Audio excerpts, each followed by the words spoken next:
आपके पार्टी के उम्मीदवार का सब वोट कटवा बोलता है जी, कहीं ना कहीं अन्य पार्टी को लाभ मिलेगा, ये वोट काटने के लिए आए हैं, किसी थर्ड पार्टी का लाभ की वजह से ये आए हैं। देखिए अभी नॉमिनेशन को भरे हुए 4 दिन अभी हो रहा है जी। कम से कम 24 तारीख को नॉमिनेशन हुआ है और आज 28-29 तारीख आज जी।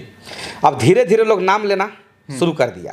अब नाम लेना शुरू कर दिया, अभी 4 दिन अभी और देखते जाइए। जिस दिन अब उन लोगों को उस दिन का इंतजार कीजिए कि जिस दिन उन लोगों को बहुजन समाज पार्टी यहाँ पे चुनाव जीतेगी और उन लोगों को जब हार का सामना जब करना पड़ेगा, क्योंकि वो लोग चुनाव लड़ेगा धनमत से, उन लोगों का चुनाव लड़ना है धन के बदौलत, हम लोगों को लड़ना है जनमत से। हम लोगों के पास जनमत है, जनता का प्रेम मोहब्बत है, वो लोगों को रुपया छिट करके चुनाव लड़ना है और बाहर से आकर के चाहेंगे कि रुपया छिट करके हम चुनाव लड़ जाएं तो अब संभव नहीं है। और बहुजन समाज पार्टी के लोग जो बोलते हैं कि वोट कटवाओ, जो भी बोल रहे हैं, उनके दिमाग में यह बात को पता होना चाहिए कि बहुजन समाज पार्टी शासन सत्ता में जब अब आ भी रही है और उनके तरह से यह बात दिमाग में बैठा लें कि बाहरी जब वो है बाहर का रास्ता, जनता उनको बाहर का रास्ता दिखाने जा रही है, वो अपने आप को वोट कटवा के रूप में काम कर रहे हैं और बहुजन समाज पार्टी पर प्रत्यारोप नहीं करे तो अच्छा रहेगा, क्योंकि बसपा को जनता स्वीकार कर। कितना वोट आने की संभावना है? हम लोगों का वोट लगभग 6 लाख के आसपास में आने जा रहा है। हम लोग को 6 से 7 लाख वोट हम लोग को आने जा रहा है। चुनाव हम लोग भारी मत से जीत रहे हैं। टोटल संख्या, वोटरों की संख्या मालूम है? ठीक है, टोटल वोट पिछला बार बात अगर किया जाए तो जहां तक मैं देख पा रहा हूं कि आपको एक कैंडिडेट को आया था 755 और 278 सेकंड नंबर पर थे और एक 53 आया था। तो इस स्थिति में अगर आप देखेंगे तो 2019 में जो टोटल वोट का जो संख्या था ऑलमोस्ट 10 लाख के आसपास में लोगों को, इस बार लगभग 15-16 हाँ इस बार आंकड़ा बढ़ा है। तो जब आप 7 ला रहे हैं तो आप तो ऑलरेडी हार रहे हैं। देखिए मेरा कहने का मतलब ये है कि जो कैंडिडेट का अभी के समय में दृष्टिकोण में ये जा रहा है कि सभी लोगों का मानसिकता में यहाँ पे जा रहा है कि वोट हमारा जो है कि हमारा वोट इतना औसत में आएगा, हमारा वोट उतना औसत में आएगा। लेकिन अभी की स्थिति में जो जितना वोट अगर पड़ेगा इस बार, हमको लगता है कि 12 से 13 से ज़्यादा वोटिंग नहीं होगा, 12 लाख तक वोटिंग होगा इस बार। पिछला बार 10 तक वोट हुआ था, 12 तक वोटिंग अगर होता है तो मान लेते हैं कि पूर्व सांसद रहे हैं ये, 2 से 2.5 लाख तक वोट इनका भी आने की संभावना है। 2 लाख 2.5 लाख तक वोट इनका भी आएगा। आपको ममता भूइयां है तो इनका जो भी मान उसके बाद जो भी वोट आएगा बहुजन समाज पार्टी को ही आएगा।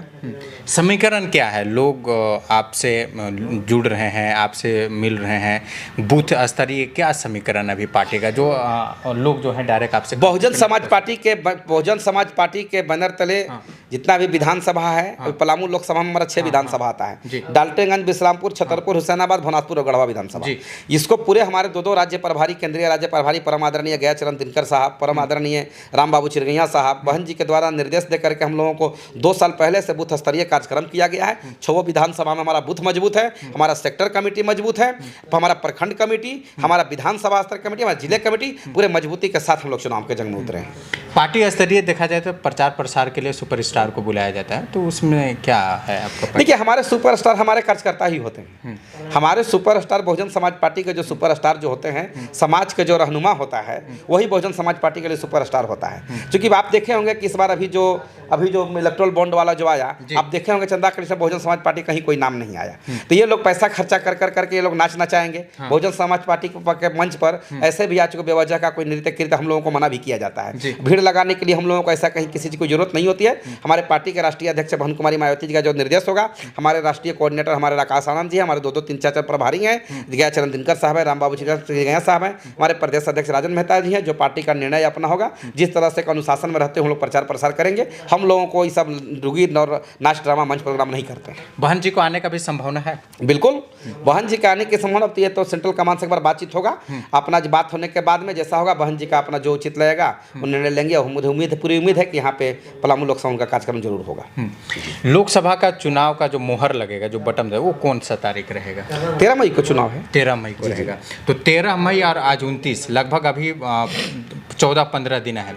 30-20 में आपके पार्टी स्तरीय क्या विशेष तरीका से कैंप किया जाएगा जो लोग आपके पीछे पड़ेंगे? बहुत सारे लोगों का भी बीएसपी के बारे में जो है जानकारी ग्रहण कर रहे हैं, कहाँ से हम लेके आ ले, तो कमेश्वर बैठा के बारे में लोग कैसे सर्च करेंगे, लोग कैसे मानेंगे? ये बिल्कुल जो व्यक्ति हैं, ये बिल्कुल व्यक्ति जो है हमारे सपनों के साकार करेंगे, हमारी छत और रोटी की बात करेंगे, हमारे जो है रोजगार पर बात करेंगे, पलायन पर बात कर। लोगों का कैसे फेथ होगा? क्योंकि लगातार 10 साल से आप देख रहे हैं, लोग आते हैं, मुहावरा बनाते हैं, झूठे वादा करते हैं, चले जाते हैं, लोग नज़र नहीं आते हैं। आपको हम एक चीज़ का हम बता रहे हैं, जब पूर्व में जो है बीडी राम के ऊपर एक सना दर्ज हुआ था लापता का, ये हमको उड़ती खबर मिली है, हालांकि इसकी पुष्टि नहीं है। तो कहीं ना कहीं कामेश्वर बैठा भी तो नहीं है, कहीं छुप के बैठ जाएंगे।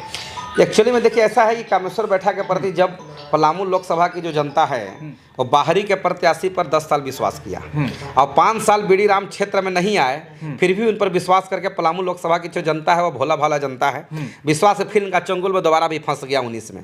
अब ये फंसने के बाद में कामेश्वर बैठा जी को हम लोग सबको तो जानते हैं ना कि पलामू लोकसभा के क्षेत्र के बीच गढ़ोगढ़ में विश्रामपुर ढांचा बार के रहने वाले हैं। संसद से मन करेगा मिलने के लिए 20 किलोमीटर हम जाएंगे, हमको उनके घर पे जाकर के मिलकर बैठ के काम करा लेंगे, उनके साथे बैठ करके हम बात कर लेंगे, अपनी समस्या को उनके घर पे जाकर के हम बात करा लेंगे। और जेकरा मरने के बाद जेकर बार छिलवाना होगा, गोतिया परिवार सब जगह जमशेदपुर में है, बक्सर में है, मरने के बाद उनका दाह संस्कार कहाँ होगा बताइए हमको। मरने के बाद ममता भूया का दाह संस्कार कहाँ होगा? जमशेदपुर में। मरने के बाद में बीडी राम का दाह संस्कार कहाँ होगा? जाके बक्सर बिहार में होगा। तो उन लोगों जब जनता यहाँ पर मौका दी, जनता जाल में फंस चुकी थी। पलामू लोकसभा क्षेत्र का घर का बेटा है कामेश्वर बैठा, और ये घर पे रहने वाले हैं, सब दिन समाज के बीच में जीवन इनका रहा है और इस बार भी रहेगा। और इस यही कारण है कि पलामू लोकसभा क्षेत्र की जनता है इनको प्रेम मोहब्बत घर का बेटा स्वीकार कर चुकी है। कामेश्वर जी का कुछ फोटो वीडियो वायरल हो रहा है जिसमें देखा जा रहा है कि आम आदमी के घर में खाना खा रहे हैं, गरीबों के घर में खाना। अगर ये सिर्फ चुनाव तक ये जुमलाबाजी है या फिर आगे भी कुछ रहेगा? आपको एक बात मैं बता देना चाहता हूँ कि कामेश्वर बैठा जब सांसद से जब थे तो इनको 4 साल सांसद अवधि में भी जेल में रहे थे, 1 साल निकलने का मौका मिला था। तो इनका निकलने के बाद में भी मुझे याद है, डणिला में एक बस्ती पड़ता है, आपको एक सतीश कुमार रजक एक हमारा है जी, उनके यहाँ जा करके नीचे बोरा पर बिछा करके ये खाना खा रहे थे और हम गए थे मिलने के लिए। तो अपना हमारा जिसमें सांसद अवधि का बात कर रहा हूँ, उस समय नीचे बैठ करके खाना खा रहे थे। क्योंकि इनका सोचावटे नहीं है उतना तक कि जनता नीचे रहे और हवाई जहाज से ऊपर उड़ते रहे, और हम फॉर्च्यूनर में तो हम ये में तो मर्सिडीज में हम ये गाड़ी में चले, शीशा लगा करके चले। ये आप कभी मिल करके नजदीक आप जानते होंगे, आप अपने कभी पूर्वज लोग से पता कीजिएगा। इनका चूंकि ग्राउंड ही रहा है गरीबों के बीच में, ये जानते हैं इनको माल भात भी दीजिएगा तो तीनों टाइम खाते रहेंगे। इनको कोई मतलब नहीं है ठसकबाजी से। जी चलिए, बहुत बहुत धन्यवाद। हालांकि हम आपको बता दें, क्योंकि पलामू का स्थिति क्या होने वाला है और लगातार आप लोग झेल भी रहे हैं, तो मौका है आपके पास, कुछ ऐसे लोगों का आप वोट करें और आपका उंगली में ताकत है। अगर इस उंगली को अगर आप नहीं समझेंगे तो ज़िंदगी भर आप पछताएंगे। अब पछताना आपको है और चुनाव जो आता है कहीं ना कहीं आपके लिए ही आता है। जय हिंद।